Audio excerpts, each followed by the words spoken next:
아멘. 우리 서로가 인사를 좀 하는 시간을 가질까요? 옆에 있는 분들을 보고 세 분씩 이렇게 인사하겠습니다. 우리가 기도할 때 하나님은 일하십니다. 이렇게 인사해 주시겠어요? 우리가 기도할 때 하나님은 일하십니다.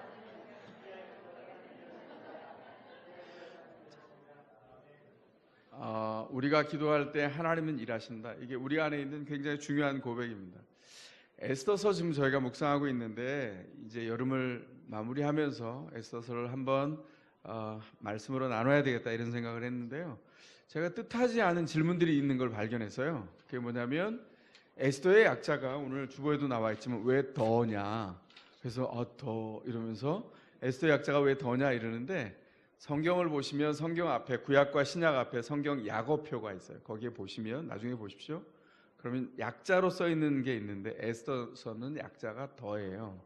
그런데 왜 헷갈리시냐면 여기 앞에 있는 요 알록달록한 색인표 있잖아요. 여기에는 에라고 되어 있습니다. 이거 잘못 표기된 거예요.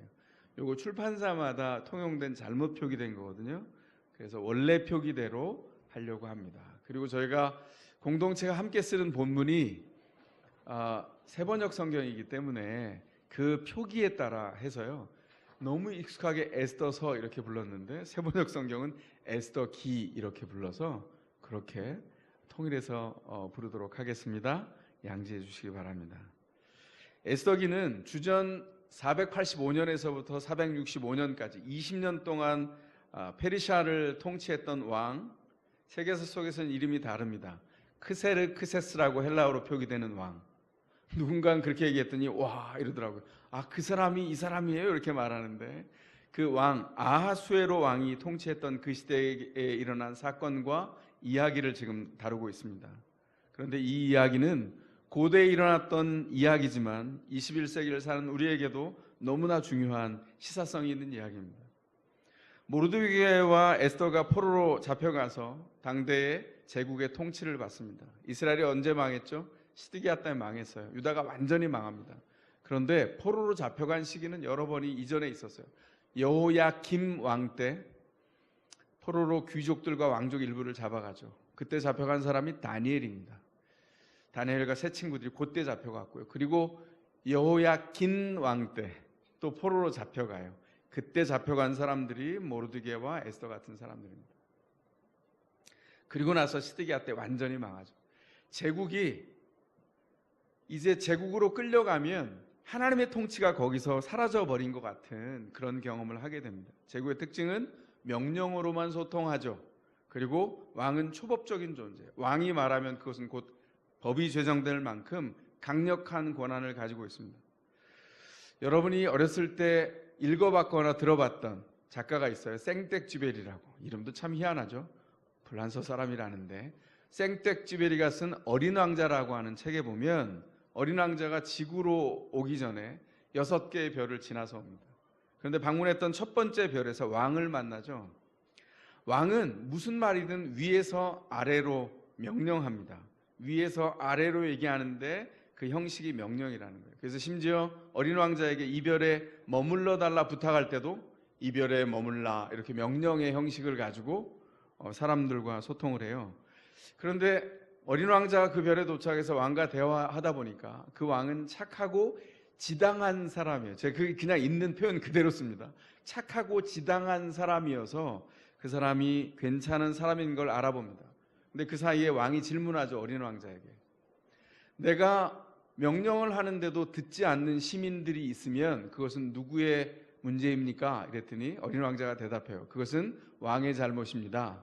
그렇게 대답을 들은 왕은 지당한 말씀으로 알아서 그것을 이해하고 내 잘못이군 이렇게 이해했어요. 그런데 어린 왕자가 오래 머물기를 원치 않죠. 왜냐하면 지당한 말씀을 하지만 위에서 아래로 명령하는 그곳에서는 내가 오래 머물 수 없다 이렇게 생각합니다. 그래서 왕에게 어린 왕자가 부탁을 하죠.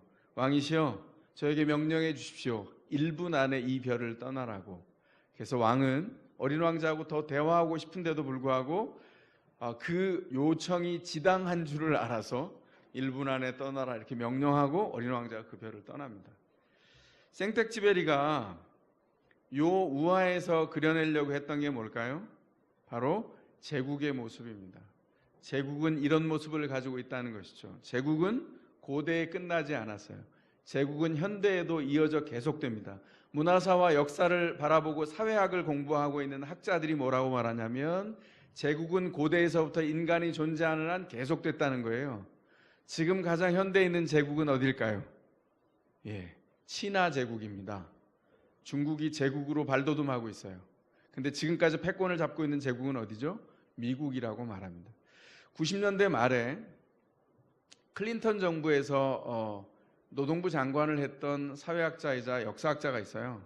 로버트 라이시라고 하는 사람이 제국의 미래, 미국의 미래에 대한 책을 썼습니다. 제가 그 책을 읽으면서 굉장히 충격을 받았던 기억이 있는데요.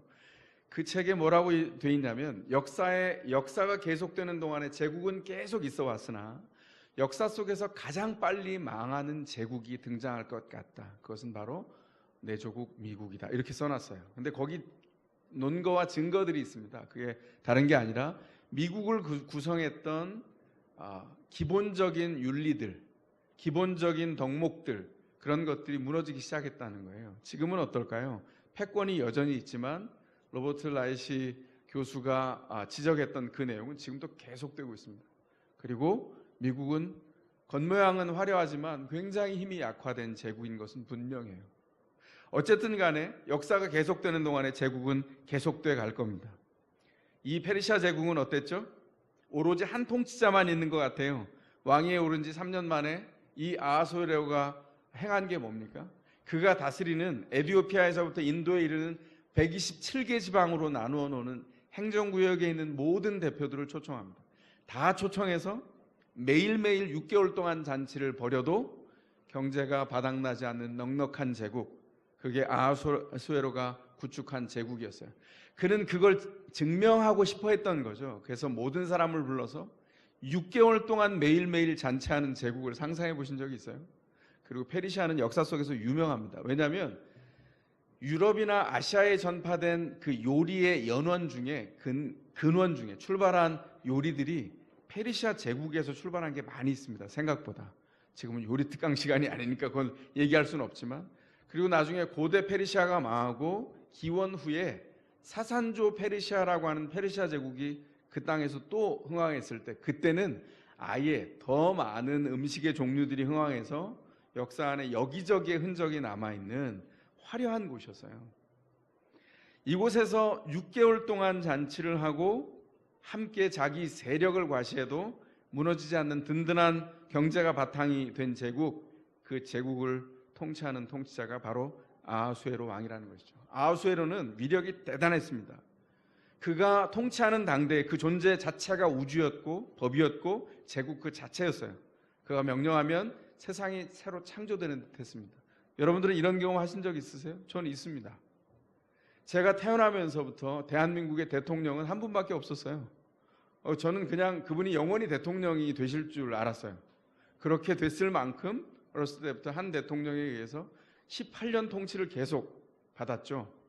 그리고 1979년 10월 26일 대통령이 서거한 다음에 10월 27일이 토요일이었거든요. 제가 잊지 않습니다. 토요일 새벽에 라디오에서 계속 조가만 나오고 26일 밤부터 그랬거든요. 그래서 27일 날 새벽에 나라가 망하는 줄 알았어요. 그래서 제가 학교를 등교하기 전에 일찍 일어나서 새벽에 일어나서 교회에 갔습니다. 왜냐하면 나라를 위해서 기도하려고 갔더니 목사님이 뒷짐을 지고 앞에 마당에 서 계시면서 저한테 그랬어요. 이군 왜 왔나? 그래서 제가 기도하러 왔습니다. 왜 기도하러 왔어? 나라가 걱정돼서요. 그랬더니 걱정하지 말게, 내가 기도해, 학교나 등교하게, 이러셔가지고 제가 굉장히 섭섭해하면서 목사님이 이렇게 뒷짐 지고 이렇게 뒷마당으로 가실 때 얼른 뛰어들어가서 교회에서 기도하고 학교로 등교한 기억이 생생합니다. 전 정말 그때 나라가 망하는 줄 알았어요. 이 통치 가운데 20년의 다스림을 받는 이 절대군주 밑에서 이 통치 안에 있는 국민들은 어떻게 느꼈을까요? 절대 쇠하지 않을 것으로 여겼을 겁니다. 이 나라는 영원할 것으로 여겼을 거예요. 그래서 여기엔 통치자가 유일하게 한 분밖에 없습니다. 누굽니까? 아하수에로 왕인 거죠.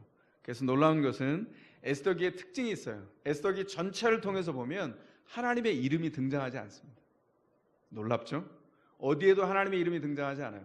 아까 말씀드린 여호와김 왕 때 포로로 잡혀간 다니엘서, 처음에 하나님의 이름이 희귀하게 나오죠.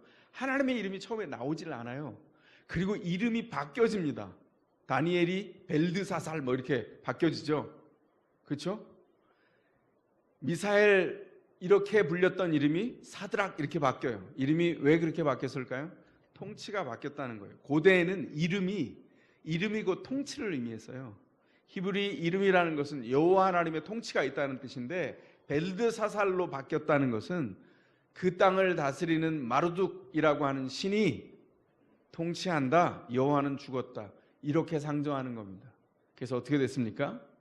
믿음의 사람 다니엘과 새 친구들을 통해서 하나님이 그 가운데 역사한다는 것을 나중에 증거하고 보여주었죠. 여기도 똑같습니다. 하나님의 이름이 에스더기에 등장하지 않아요. 마치 포로로 잡혀가 사는 페르시아 제국에 하나님이 죽은 것과 같은, 하나님의 통치를 의지할 수 없을 것 같은 그런 어마어마한 강력한 제국의 왕이 거기 있다는 것이죠. 그리고 이 제국의 논리에 가장 충실한 추종자 한 사람이 나옵니다. 아주 성실하게 이 제국의 논리를 따라 추종해서 성장해 왔습니다. 그는 바로 하만입니다. 그는 아하수에로 왕을 빼고 제국의 2인자가 되기까지 승자 독식이 특징인 제국 안에서 다른 사람들을 밟고 일어나서 권력의 정점까지 이르렀죠. 그리고 그 권력을 스스로 누리려고 합니다. 그래서 어떻게 합니까? 이제 아하수에로 왕을 제외한 나머지 사람들을 나를 만나면 다 절을 해야 된다. 그걸 법을 만들어서 왕에게 상정해서 허락까지 받았어요.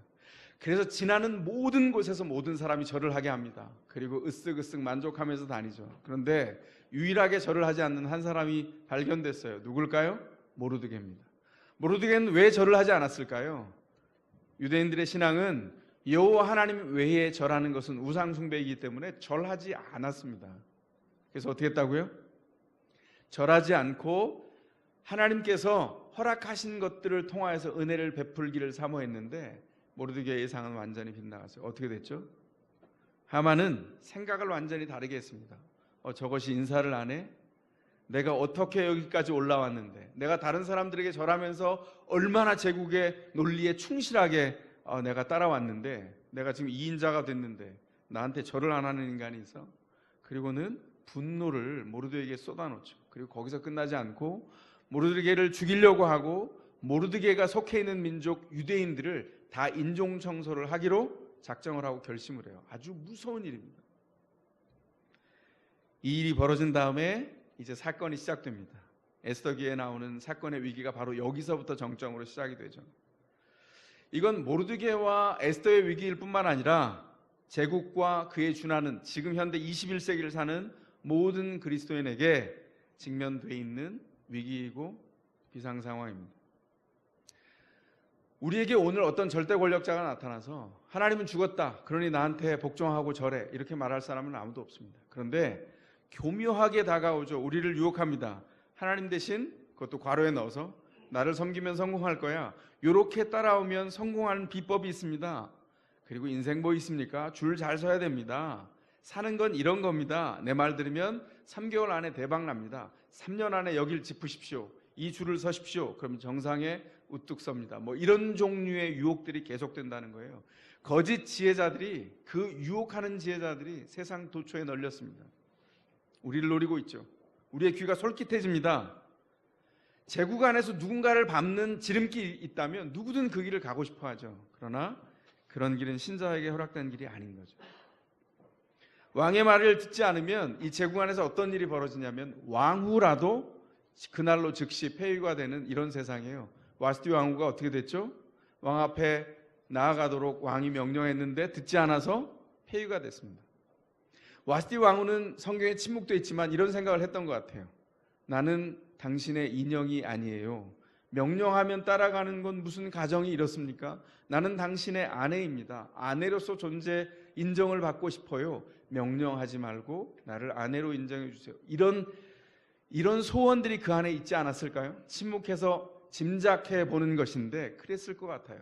그런데 예상과 전혀 다르죠. 와스티가 명령대로 나오지 않자 아하수에로 왕이 즉시 한 게 뭐죠? 제국 내에 법 전문가들을 모아놓고 어떻게 벌을 줄까를 상의했어요. 여러분, 법이 강한 나라는 법치 국가가 민주사회라고 하는데 아니에요. 법이 강한 나라는 약한 나라입니다. 관계가 강한 나라가 좋은 나라예요. 법이 강한 나라가 고대에서부터 어떤 나라냐면 경찰 국가예요. 법을 통해서 모든 것을 하는 나라. 동양에서 중국에서 패권을 잡은 진나라 뭘로 잡았죠? 법과 사상으로 잡았어요. 법과 사상이 내용이 뭐냐면 하나하나 법조항을 만드는 겁니다. 그래서 그 법조항 때문에 지겨워서 사람들이 도망가요. 잡히면 다리가 잘리고 귀가 잘리고 뭐 이러니까 사람들이 도망가니까 그들을 잡아가는 경찰관들, 집행관들을 뒀어요. 그 집행관 중에 하나가 유방이라는 사람이에요. 근데 자기가 집행관으로 죄수를 호송하는데 죄수의 3분의 1이 달아났습니다. 유방이 호방한 사람이라 어떻게 했냐면 모두를 다 풀어줬어요. 그리고는 자기도 도망갑니다. 그러니까 너무 법이 강하니까 사람들이 법을 지킬 수가 없는 거예요. 법이 강조되는 사회는 경찰 국가예요. 숨막히는 사회입니다. 그래서 여기 법을 통해서 제국이 완성되는 그곳이 바로 이 페르시아 왕국이었다는 것이죠. 그래서 어떻게 했습니까? 자기 민족이 지워지는 사회예요. 자기 정체성을 숨기고 살아야 돼요. 누가 그랬죠?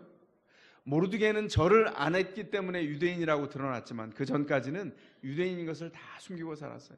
에스더에게도 신신당부했습니다. 궁으로 들어가면서 네가 유대인인 것을 숨겨라. 근데 이 위기가 왔습니다.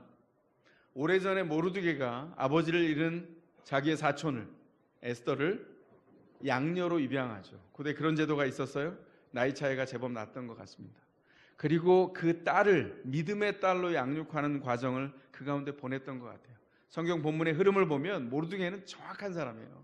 그걸 미리 알았던 것 같아요. 그래서 어떻게 했냐면 그 믿음의 딸로 양육하면서 승자가 독식하는 그 무한 경쟁이 이루어지는 것 중에 왕비를 폐위하고 새로 왕비를 모으는 간택하는 이 장면은요 더 비참합니다. 왜냐하면 수많은 후궁들 중에 한 번 만나서 왕이 고개를 돌리면 평생 동안 다른 사람에게 결혼하지도 못하고 혼자 살아가야 되는 그 말년의 비극들을 경험해야 되는 아주 이상한 구조를 가지고 있는 제국이었어요. 그런데 어떻게 했다고요? 거기에 올렸습니다. 이유가 뭡니까? 하나님의 뜻하심이 이 현장 안에 어떻게 있을까? 어쩌면 모르드게는 이런 위기의 상황을 미리 예견했는지도 모르겠습니다. 믿음 가운데 키워서 에스더를 나가도록 했고 에스더는 왕후가 되었습니다. 자, 이 사건이 났습니다.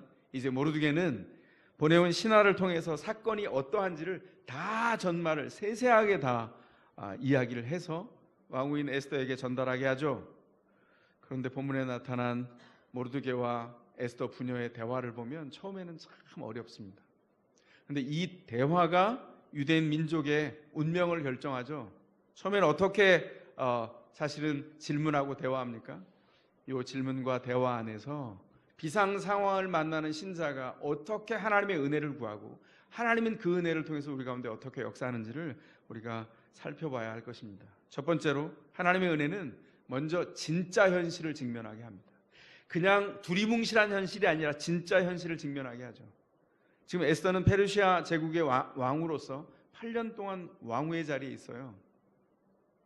그가 아하수에로가 왕위에 오른 지 4년, 통치 4년의 왕후가 되어서 지금 12년째입니다.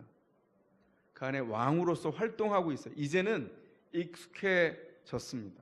보통 사람이 새로운 환경에 가서 4년 정도가 지나면 그 문화를 익숙하게 몸으로 받아들인다고 하잖아요. 2배가 지났어요. 8년이 지났습니다. 왕으로서 일반적인 예법을 다 익혔고 어떻게 제국이 돌아가는지를 잘 알아요. 이 제국은 아까 뭐라 그랬죠? 법이 강력한 국가예요.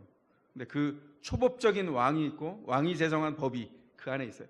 법의 테두리 안에서는 안전하지만 그걸 넘어서려고 하면 죽음을 각오해야 된다는 것이죠. 그래서 모르드게에게 얘기합니다. 아버지, 제가 지금 왕 앞에 나아가라고요? 나가면 전 죽습니다. 혹시나 예외는 있죠. 그가 다스리는 금규, 금으로 된 규는 뭐냐면 왕의 통치권을 상징하는 지팡이에요. 그 규를 내밀어서 손을 댈 수 있으면 예외지만 그런 일은 극히 드물어요. 제가 부르지 않는데 나가면 페르시아 법상 죽을 수밖에 없습니다. 그리고 아버지 저한테 질문하셨으니까 제 상황을 좀 하나 더 넋두리 하겠습니다. 지난 30일 동안, 한 달 동안 왕이 저를 찾지 않았어요. 저도 지금 너무 걱정이 됩니다. 이렇게 에스더가 보내고 있어요. 이 지금 에스더가 상황 판단을 하는 게 잘못인가요? 틀리지 않은 판단입니다. 문제는 뭐죠? 비상 상황인 걸 모르는 거예요. 왕궁 안에 있어서 정말 봄날만 존재하는 왕궁 안에서 비상 상황을 전혀 하지 못하고 있는 거죠. 그래서 뭐라 그럽니까? 모르드게가 에스더, 당신이 왕으로서 왕궁에 있다고 유대인들이 당한 이 비상 상황을, 위기를 모면할 수 있을 거라 생각하시오? 이렇게 말하죠. 그래서 유다의 상황이, 유다 민족의 상황이 비상 상황인데 절체절명의 인종 정서의 위기 앞에 있는데 지금 에스더는 전혀 깨닫지 못하고 있어요. 에스더에게 요구되는 게 뭡니까? 진짜 현실을 보는 겁니다. 그래서 모르드게가 에스더의 응답을 받아놓고 다시 한번 설명합니다. 이게 어떤 현실인지 진짜를 볼 수 있도록. 뭐라 그러죠? 유다 민족이 비상 상황에 있고 다 죽게 생겼고, 그럼에도 불구하고 어떻게 되었든 하나님은 역사하셔서 일하셔서 구원해 주실 거다.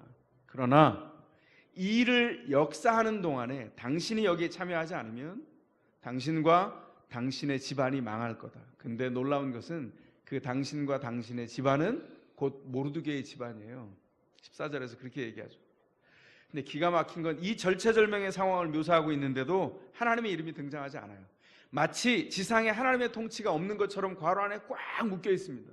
그런데 그 통치를 드러내는 사람이 있죠. 모르드게예요. 모르드게는 분명하게 확신합니다. 그가 하나님을 추구하고 하나님을 온전히 경배하기 위해서 사람 앞에 굴하지 않았기에 이 일이 벌어졌거든요. 주님 일하시옵소서. 그리고 주님의 일하심을 확신했어요. 그게 모르드게의 확신이었습니다. 그러나 에스더가 왕으로서 왕궁에 있으니 하나님께서 에스더를 통해서 어떻게 역사할지 자신의 딸을 도전하고 있어요. 참 기가 막힌 일입니다. 놀라운 것은 그 페르시아 제국 안에는 하나님의 통치가 없는 것 같아요. 아하수엘의 통치만 보입니다. 이게 제국이 궁극적으로 하나님을 대적하는 모습이에요. 그 논리로만 살면 성공할 것 같아요. 그러나 신자들은 그렇게 살면 망합니다. 지금 모르드게가 에스더에게 말하는 게 그거예요. 네 사명이 있는데 네가 왕후가 된 것이 네 안락을 위해서일까? 이렇게 말하고 있는 것입니다. 네 안락을 위해서가 아니라 우리 민족의 구원을 위해서가 아닐까? 그렇게 얘기하고 있습니다. 네가 왕후에 오른 것은 14절에 그러죠. 이런 일 때문에 왕후에 오르게 하셨는지 누가 압니까? 이렇게 질문해요. 이 질문은 대답이 포함된 질문입니다. 바로 이 일을 위해서 너를 왕후에 세웠다. 아버지가 지금 그렇게 얘기하고 있는 거예요. 에스더가 고민하기 시작합니다. 모르드게, 아버지 모르드게가 생각할 때 에스더가 이 제국의 왕후가 된 것은 아하수에로의 인형 노릇을 하기 위한, 예쁜 인형이 되기 위한 부르심이 아니었어요. 생애 전체를 동원해서 위험을 감수하고 왕후의 자리에 올린 것은 하나님의 다른 목적이 있었다는 것이죠. 모르드게가 생각할 때 하나님이 에스더를 왕후에 올리도록 은혜를 주신 것은 화려한 삶을 개인적으로 살라고, 상류사회의 회원이 되라고 부른 게 아니라고 하는 것이 분명했습니다. 하나님의 목적을 이루기 위해서 이 자리에 준 게 아닐까. 그리고 그 일을 도전합니다. 그 하나님의 일이 뭐죠? 민족을 구원하는 일입니다. 아하수에로 통치 4년에서 12년까지 8년 동안 익숙하게 왕으로 생각하고 있어요. 페르시아 법을 잘 알고 최고의 자리에 있습니다. 아까 말씀드린 대로 페르시아가 발전시킨 수많은 기름진 음식들, 화려한 음식들, 왕궁의 예법들, 명품들, 그리고 좋은 환경들, 그걸 다 누릴 수 있지요. 신자가 그 자리에서 누릴 수 없습니까? 누릴 수 있다고 생각해요. 문제는 뭐냐면 하나님의 부르심이 둔해질 만큼 그 자리에 있으면 위험하다는 것이죠. 에스더는 둔해질 찰나였던 것 같습니다. 어떻게 했죠? 모르드게를 통해서 그 화려한 환경이 부르심이 아니라고 깨웠습니다. 정신을 차리게 했어요. 그래서 이제 모르드게의 말에 에스더가 응답합니다. 모르드게의 말을 듣고 생각한 에스더가 이제 확신해요. 뭐죠? 내 부르심이 여기 있구나. 하나님이 나를 왕후가 되게 하신 것은 이 일 때문이구나. 에스더는 완전히 다른 사람이 됐죠. 그리고 아버지에게 이렇게 말을 전합니다. 아버지, 수상궁에 있는 유대인들을 다 모아주십시오. 3일 동안 먹지도 말고 마시지도 말게 하시고 금식기도 하게 해주세요. 저와 제 시녀들도 똑같이 하겠습니다. 그리고 에스더의 결심을 보는 대목이 16절 마지막에 있어요. 뭐라고 되어 있냐면 법을 어기고서라도 내가 왕께 나아가겠습니다. 기가 막히죠. 법을 절대로 어길 수 없습니다. 이렇게 얘기했었잖아요. 근데 지금은 어기고서라도 나아가겠다는 거예요. 제국의 통치를 뛰어넘어서 하나님의 통치가 드러날 시간입니다. 어떻게 해야 될까요? 그 법을 넘어서야 된다는 거예요. 넘어섰습니다. 모든 법의 주관자이신 하나님의 통치가 드러나야죠. 목숨을 잃을 수 있는 결정이에요. 그런데 에스더가 결심이 흔들리지 않습니다. 왜요? 이제 확인했거든요. 이 결심은 자신의 부르심에 근거한 겁니다. 사명에 매여 있기 때문이에요. 그래서 선언합니다. 16절 마지막에 그러다가 죽으면 죽으렵니다. 옛 번역에 뭐라고 돼 있죠? 그러다가 죽으면 죽으리라. 내가 이 일 가운데 왕 앞에 나아가다가 왕이 외면해서 죽으면 죽겠습니다. 죽음을 각오하고 사명의 현장으로 나아가죠. 참 기가 막힌 시사점은 이거죠. 사명이 분명한 사람은 거기 목숨을 걸어요. 여러분, 목숨을 걸 사명을 하나님이 허락해 주셨습니까? 주님께서 우리를 그렇게 불러주셨어요. 에스더는 이제 더 이상 일반 상황이 아니라는 걸 깨달았습니다.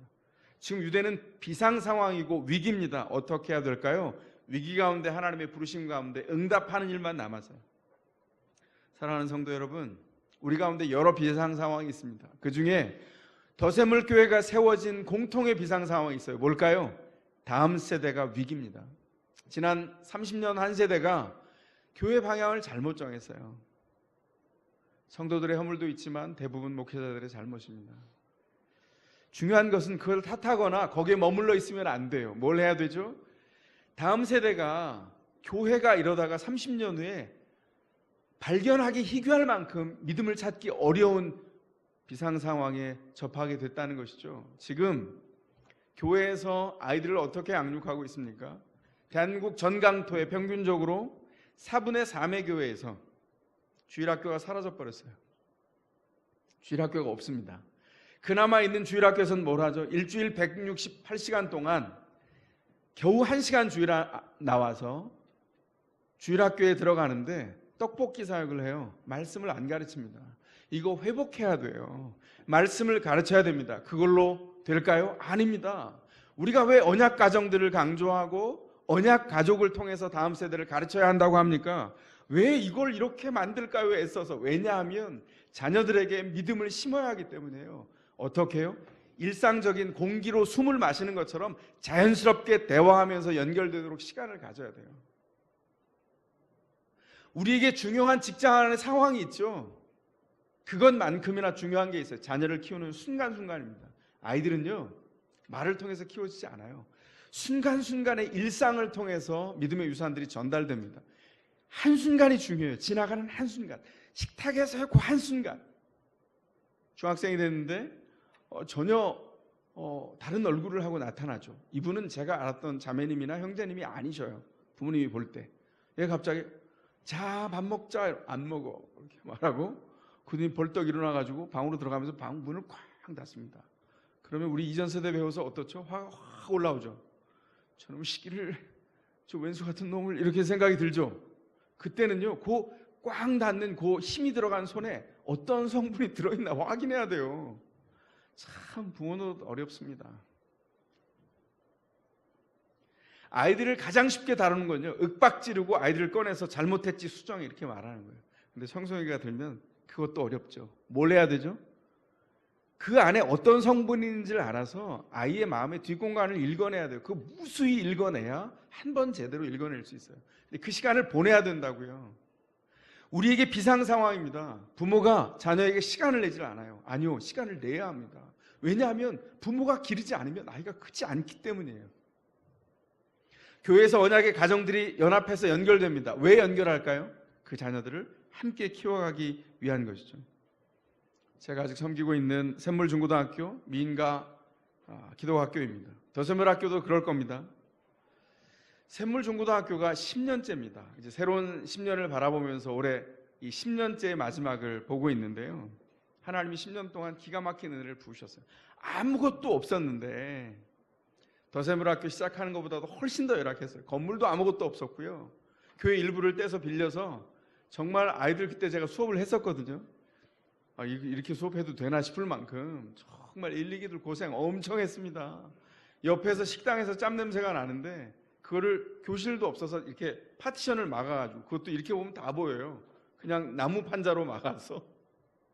그리고 두 교실을 운영하고 그랬어요. 그런데 아이들이 신나게 했습니다. 걔네들이 야전에서 기가 막히게 자랐어요. 감사한 건 뭐냐면 이 비상한 때를 어떻게 준비할까, 10년 동안에 8천여 평이 되는 굉장히 큰 땅을 허락해 주셨고, 거기에 정말 큰 건물들을 허락해서 중학교, 고등학교가 다 들어가게 하셨고, 이제 교육관을 건축해서 전층이 도서관이고 전층이 실내체육관이고, 그리고 과학실, 음악실, 부속실들이 들어갈 수 있는 모든 것들을 다 수용할 수 있는 시설들을 다 만들었어요. 그렇다면 우리가 그냥 가만히 있을까요? 그 건물은 무엇을 위한 겁니까? 크신 하나님을 보기 위한 거예요. 건물의 위용이 자랑이 아닙니다. 건물은 아이들을 키우기 위한 도구에 불과해요. 그래서 추구하는 게 뭐죠? 이 아이들의 비상 상황에 아이들이 드러나 있는 큰 것을 보고 큰 것을 가졌다고 자랑하지 않고, 이게 제국에 속해 있는 사람의 논리입니다. 그 안에 살면서 크신 하나님을 보고 하나님 앞에 작은 자로 살아가기 위한 덕목을 갖추고 예수 제자로 살아가는 것. 그래서 건물을 보면 인가 요건을 다 갖추고도 넘쳤습니다. 그러나 우리가 추구하려고 하는 것은 끝까지 기독교 교육과정을 추구하는 겁니다. 물론 법제도 안에서 정말 자녀들이 보호받을 수 있는 그것도 함께 추구해가고, 그 기도 제목들도 지금 응답되고 있어요. 좋은 분들이 사실은 연결돼서 함께 만들어가고 있지만, 자녀들을 일반 공교육의 위기 가운데 있는데 하나님을 가르치지 않는 공교육 가운데 그냥 두지 않고 함께 성장해서 세워가려고 하고 있어요. 공교육이 위기입니다. 벌써 위기라고 말한 지 오래됐어요. 제가 한 5년 전인가요? KBS에서 하는 교육 대토론회를 봤다가 깜짝 놀랐습니다. 현직에서 25년 이상 교사로 계셨던 분인데, 그분이 뭐라 그러셨냐면 학교는 아이들의 인성을 기르는 곳이 아닙니다, 이렇게 말씀하셨어요. 제가 너무 깜짝 놀라서 쑥 지나갔거든요. 그래서 그 비디오 클립을 찾아서 다시 봤어요, 그 대목을. 그랬더니 그렇게 말씀하시더라고요. 공교육은 위기입니다. 아이들이 비상 상황이에요. 기독교 학교를 그래서 세워갑니다. 왜요? 성도의 자녀를 살려야 하기 때문입니다. 그래야 교회에 미래가 있어요. 이 아이들이 30년 후에 우리가 이 땅에 없을 때에도 이 아이들이 존재해서 그 현장에 넉넉하게 믿음으로 세워지는 것을 보는 거죠. 그래서 언약의 가족을 강조하고 가정의 회복들을 요구하고 기도하고, 가정들이 회복되어서 자녀들을 길러내려고 하는 거예요. 부모 정말 대단한 하나님의 준비입니다. 부모가 제대로 서잖아요, 믿음 안에서. 자녀들이 큽니다. 그 기적과 같은 일이에요. 부모는 기적을 만드는 사람들입니다. 뭘 해야 될까요? 다음 세대가 이 비상 상황인 상황에서 이 믿음을 계승하는 사역 가운데 덫샘물이 세워졌어요. 우리가 1월 달에 교회를 처음 시작할 때 우리가 비전을 이미 가지고 시작했어요. 뭐죠? 첫 번째가 가정들을 회복시키고 가정교회를 함께 연합해서 이 땅에 하나님 나라를 오게 하는 운동, 두 번째가 믿음 계승 운동, 세 번째가 선교 운동이에요. 이 세 가지를 덫샘물을 통해서 하나님께서 담아내어서 아이들을 키워내도록 하셨습니다. 이 일에 동참하셨어요. 이 일에 거룩한 부담감을 느끼면서 이 교회의 사명들을 함께 감당했으면 좋겠습니다. 이 비상 상황을 어떻게 감당할까요? 두 번째로 하나님의 은혜는 비전을 갖게 합니다. 이 비전이 이 비상 상황을 감당할 힘을 허락해 주세요. 에스더가 3일 동안 금식을 마치고 왕께 나아갈 겁니다. 3일 동안의 금식 결코 길지 않은 시간이지만, 금식을 하려고 치면 이 시간 참 만만치 않은 시간이죠. 제가 믿음을 처음 가지고 금식 기도를 했어요. 그때는 연초가 되면 다 금식하는 줄 알았고, 문제가 생기면 3일씩 일주일씩 다 금식했어요. 처음 금식하는 때에 3일을 금식했습니다. 저기 멀리 산에 올라가서 인가가 없는 산속에 있는 기도원에 들어가서 금식을 시작했는데, 첫날 참 기가 막힌 경험을 했습니다. 금식을 시작했는데 코끝에서 짜장면 냄새가 나는 거예요. 너무나 기가 막혀. 옆에 짜장면집이 있는 것 같아요. 그래서 제가 막 주위를 둘러봤어요. 나가서 봤습니다. 있을 턱이 없죠. 근데 이 짜장면 냄새가 가시질 않는데요. 이제 겨우 2끼 굶었는데 막 속에서 그 배고픔, 먹고 싶은 마음이, 그 냄새가, 그러더니 나중에는요 눈에 헛게 보여요. 제가 경험한 겁니다. 짜장면 그릇이 둥둥 떠다녀요. 이 노릇을 어떻게 하면 좋습니까? 첫날을 그렇게 보내고 그 위기를 지나서 두 번째 날, 세 번째 날 참 어렵게 금식을 했던 기억이 있습니다. 배고픔을 참는 게 만만치 않죠. 3일은 얼마나 짧은 시간입니까? 만약에 목적 없이 빈둥거리고 놀겠다 치면 할 일 없이 지나가는, 눈 깜빡할 새 지나가는 게 3일이에요. 그런데 목적을 가지고 하나님이 역사하시는 것을 바라고 3일을 지난다면 새 창조가 이루어지기에 충분한 시간입니다. 에스더는 후자를 선택했죠. 드디어 하루, 이틀, 3일이 지났습니다. 어떤 변화가 있었을까요? 겉보기엔 아무 변화가 없어요. 하만은 여전히 기세등등하고 위기는 여전히 하나도 가시지 않았습니다. 그런데 중대한 변화가 있죠. 바로 에스더입니다. 금식기도 후에 에스더는 외모가 변해서 더욱 이뻐졌을 것으로 보입니다. 그러나 외모의 변화는 변화의 중심이 아니죠. 기도하고 일어났을 때 에스더에게 있었던 진정한 변화는 그 중심이 바뀌었다는 것입니다. 중심이 바뀌면 뭐가 바뀌죠? 비전이 바뀝니다. 따라해 보십시오. 크게 따라 하셔야 됩니다. 판이 바뀌었다. 판이 바뀌었다. 판이 바뀌었다는 겁니다. 에스더가 뭘 봤습니까? 하나님의 판을 보았습니다. 이제 판이 바뀌었습니다. 이제 아하수에로가 이 제국을 다스리는 것이 아니라 우주의 통치자 하나님께서 직접 다스리는 판이 됐다는 거예요. 그는 하나님의 통치하심을 봤습니다. 그 증거가 뭡니까? 에스더가 보여준 여유에 있습니다. 금식을 끝내고 에스더가 왕 앞에 3일 금식을 끝내는 날 주님 앞에 나아갑니다. 죽음을 이미 각오했죠. 그런데 판이 바뀌었어요. 무려 30일 동안이나 왕후를 찾지 않았어요. 왜 왔어? 이러면 끝입니다. 죽는 거예요. 그런데 어떻게 했다고요? 30일 만에 봤는데, 그래서 성경에는 없는데 음악이, 백뮤직이, BGM이 깔렸을 것 같아요. 와, 그 왕후가 너무 예뻐 보여서 왕후에게 뭐라고 했다고요? 웬일이요? 무슨 소청이라도 있어? 당신의 요청이라면 나라의 절반이라도 떼어주겠어. 이렇게 과장까지 하면서 놀라운 기회를 잡았죠. 이제 소원을 얘기하기만 돼요. 얘기하기만 하면 끝나는 겁니다. 그런데 에스더가 어떻게 했어요? 그 기회를 쓱 여유 있게 지나보냅니다. 너무 기가 막히지 않습니까? 여러분 읽을 때 어땠어요? 저는 안 그랬을 것 같아요. 여러분 같으면 어떻게 했을 것 같아요? 어떻게 기다렸는데, 아, 제가 요청이 이겁니다, 이렇게 얘기했을 것 같아요. 그런데 에스더가 그러지 않고 그냥 이 기회를 흘려 지나 보냅니다. 왜요? 판이 바뀌었습니다. 이제 하나님의 판이에요. 하나님의 다스림이 있습니다. 그러므로 에스더가 평안해요. 그리고 하나님의 더 정확하게 예비한 때를 기다리면서 하나님의 의도를 바라보죠. 이것이 하나님의 사람들이 누리는 여유이고 평안입니다. 이게 우리에게 주어진 힘이고 우리에게 주어진 은혜예요. 여러분, 이 은혜를 누리고 있습니까? 이 평안이 하나님의 통치하심을 볼 때 우리에게 주어지는 겁니다. 하나님의 다스림은 분명합니다. 에스더가 자신의 목숨을 걸고 죽음을 넘어서서 하나님을 붙잡았을 때, 자신의 부르심을 붙잡았을 때 하나님은 거기에서 살아 역사하셨습니다. 그리고 하나님이 우리를 통해서 원하시는 일이 뭐죠?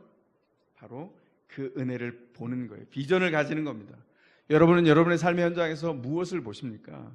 두려움입니까? 평안입니까? 주님이 우리에게 묻는 것 같습니다. 우리가 삶의 현장을 만나요. 거긴 하나님께서 우리를 부르신 곳이에요. 그럼에도 불구하고 나아가려면 너무 힘이 듭니다. 서두에서 말씀드린 것처럼 에스더서는 21세기 오늘을 위한 책이에요. 제국의 특징이 뭐죠? 두 가지입니다. 간단하게 얘기하면 전쟁과 무역이에요. 제국은 항상 전쟁과 무역으로 존재하죠. 모든 역사에 존재했던 제국이 그랬어요. 전쟁과 무역을 통해서 거래하고 수입하고 수출하고 통제하고 경찰력을 동원하고 군대와 무기를 개발해서 그것으로 유지해요. 모든 제국마다 신무기가 있었어요. 모든 제국마다 거래하는 길을 텄죠. 제국의 특징입니다. 현대도 마찬가지예요. 제국의 한복판을 살아갑니다.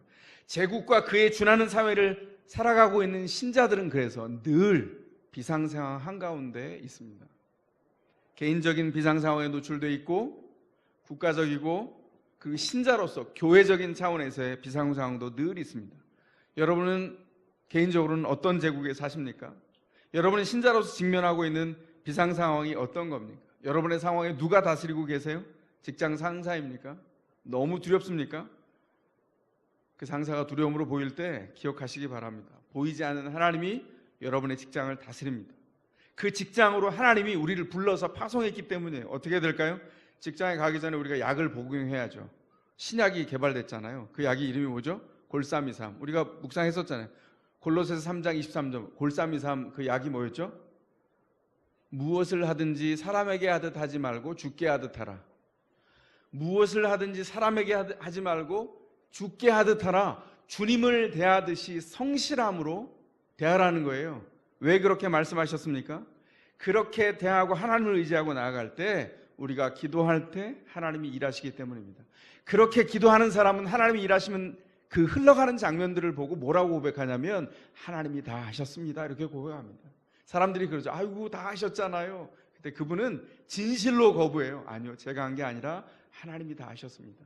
그게 신자가 가지고 있는 품성입니다. 우리들의 직장에 하만과 같은 존재가 있을 수 있어요. 뭐죠? 압제하고 위에서 아래로 얘기하고 명령만 계속 내리는 사람. 누군가가 말합니다. 내가 저 사람한테 줄 안 서서 찍혔습니다. 어떻게 하죠? 어떻게 해야 될까요? 이때 부족한 게 뭡니까? 그 사람에게 서야 했던 그 안전한 줄이 없는 건가요? 아니면 우리를 보호할 만한 하만보다 더 강력한 힘을 가진 사람이 부족한 건가요? 아닙니다. 뭐가 부족하죠? 진정 우리가 하는데 부족한 것은 뭐냐면 에스더에게 있었던 그 3일이 부족해요. 하나님 앞에 나아가서 기도하며 중심을 삼았던 그 3일이 부족합니다. 무엇이 필요합니까? 비전을 갖기 위한 3일이 필요합니다. 하나님 앞에 나아가서 그 일을 보아야죠. 그래서 뭘 해야 합니까? 두려워할 때 우리가 할 일이 있어요. 사람 앞에 서기 전에 먼저 하나님 앞에 서는 겁니다. 모르드게가 되십시오. 에스더가 되십시오. 죽으면 죽으렵니다. 부르심에 의지하여 기도하는 겁니다. 주께서 들으실까요?